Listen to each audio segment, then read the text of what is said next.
ओम नमः शिवाय। ओम श्री गुरु माताय नमः। ओम श्री गणेशाय नमः।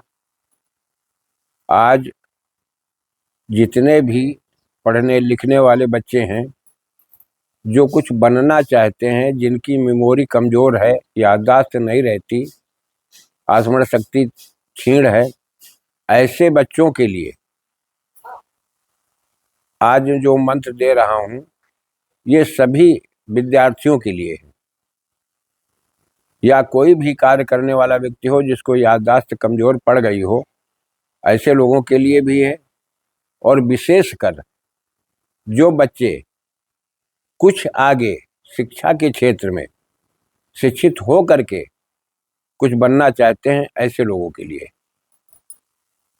ऐसे लोगों को चाहिए कि अपनी पवित्रता का ध्यान रखें, अपनी वाणी और अपने शब्दों पर संयम रख करके बोलें। इस चीज़ का विशेष महत्व है इसमें। जितना कम बोलोगे, अपनी केवल पढ़ाई में ध्यान लगाओगे, ये मंत्र तुम्हें क्या देगा कि इसका बार बार उच्चारण करने पर जैसे मंत्र याद हो गया, ठीक इसी तरह से जिस कोर्स को, जिस सब्जेक्ट को आप बार बार दोहराते रहोगे, जिस हिस्ट्री को आप बार बार दोहराते रहोगे, वो तुम्हें याद हो जाएगी। ठीक यही परंपरा के अंतर्गत ये मंत्र केवल इसका एक ही काम है कि तुम्हारे चित्त से बुद्धि को जोड़ देता है, और चित्त से बुद्धि को जोड़ना और बुद्धि को तुम्हारे आज्ञा चक्र से जोड़ना।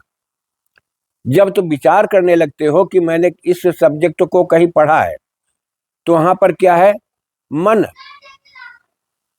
तुम्हारा मन कार्य कर, वो दिखाना चाहता है कि देखो तुमने इस किताब को पढ़ा है, लेकिन वो शांति चित्त बैठने वाला नहीं, एक जगह पर एक मुस्तकिल समय पर एक स्थान पर नहीं टिकता। इसलिए वहां पर तुम्हारा आज्ञा चक्र काम आता है। आज्ञा चक्र में जो भी आप विचार करते हो, अगर आज्ञा चक्र में ही ठहर जाए तो समझो तुम्हारा सिक्स सेंस वो जागृत हो गया, छठी इंद्रिय तुम्हारी जागृत हो गई। अब जिसके अंदर 1%, 100% में 1% भी आज्ञा चक्र अगर जागृत है, तो गारंटी मेरी है कि वो कभी पढ़ी हुई विद्या को भूल नहीं सकता। कारण यह है कि शब्दों का ही तो खेल है। अब आज्ञा चक्र पर पहुंचना आसान नहीं होता, जैसे आपने पढ़ा, तो जिस तरह से हम खुली बात बोलते हैं, इस जगह पर समझो, एक उपमा के तौर पर मैं बता रहा हूं, जिसको आप कभी नहीं देखे, न पहचानते हो, न याद है कोई, न कोई तुम्हारा रिश्ता है, न कोई तुम्हारा संबंध है, लेकिन किसी प्राणी को आपने देखा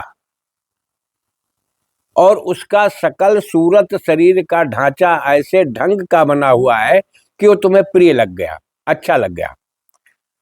अब अच्छा लग गया तो तुम्हारी बुद्धि, दृष्टि ने देखा, बुद्धि ने एक्सेप्ट किया और उठाकर चित्त को भेज दिया। अब वो फिगर तुम्हारे चित्त में एक जगह पर स्थापित हो गया, चित्त ने उसको एग्जार्व कर लिया, स्वीकार कर लिया। जब चित्त ने स्वीकार कर लिया, अब उस छवि को बाद में वो व्यक्ति अब तुम्हारी नजरों से ओझल हो गया और चला गया। चला जाने के बावजूद भी उस छवि को तुम क्यों नहीं भुला पा रहे हो? क्योंकि वहां पर आज्ञा चक्र भी काम कर रहा, तुम्हारा मन भी काम कर रहा, तुम्हारी बुद्धि भी काम कर रही, तुम्हारा चित्त भी काम कर रहा है। ये चार चीजें एक साथ जुड़ती हैं। जब चार चीजें एक साथ जहां पर जुड़ जाएंगी, ऐसा व्यक्ति कभी कंठाग्र की गई विद्या को कभी नहीं भूल सकता। याद रखना मेरी बात को। और यही चार चीजें तुम्हारी साधना में तुमको परिपक्व बनाती है। अब आपके अंदर क्षमता नहीं, रहस्यों को समझने की क्षमता नहीं है, तो मत करो मेरे भाई, समय बर्बाद मत करो। हमारा तो समय बर्बाद हो रहा, कोई बात नहीं, लेकिन तुम्हारा मूल्यवान कीमती समय जो है, उसको सही रूप पर, सही समय पर उसको संयोजित करके उसका उपभोग करो, उसको अपने कार्य में लगाओ। नहीं ऐसे ही सब समय निकलता चला जाएगा कि आज नहीं तो कल कर लेंगे, कल नहीं तो परसों। अरे जजमेंट आज होना है, परीक्षा तुम्हारी आज है, पेपर तुम्हें आज लिखना है, कल क्या करोगे जाकर के?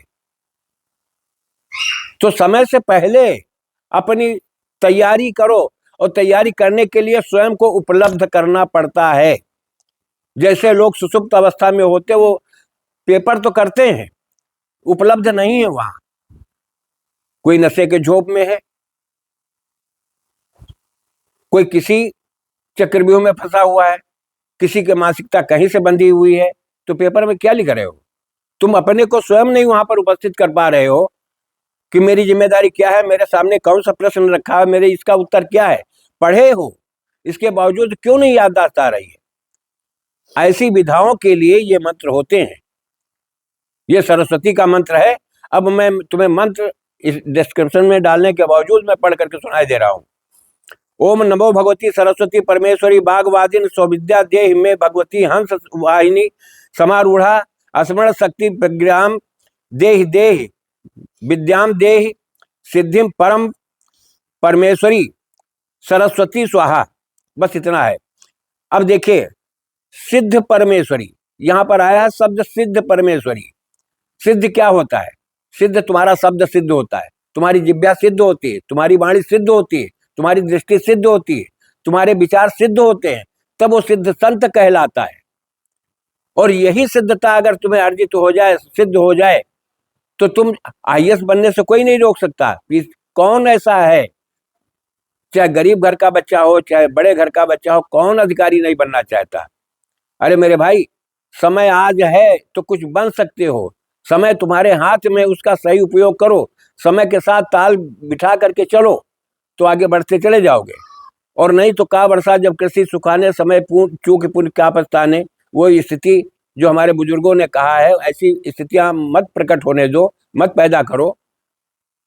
हमारी बात बुरी लगती है तो कोई बात नहीं, अगर तुम्हारे समझ में मेरा बताया हुआ रास्ते आ गया हो तो एक बार अनुसरण करके आप अपने मार्ग को, जो मार्ग में तुम्हारे अवरोध हैं, तुम्हारे विचारों के अवरोध है, तुम्हारे दृष्टि के अवरोध है, तुम्हारे भाव के अवरोध है, तुम्हारे शरीर की अव्यवस्था के अवरोध है, तुम्हारी सहूलियतों के अवरोध है, इनको हटाओ।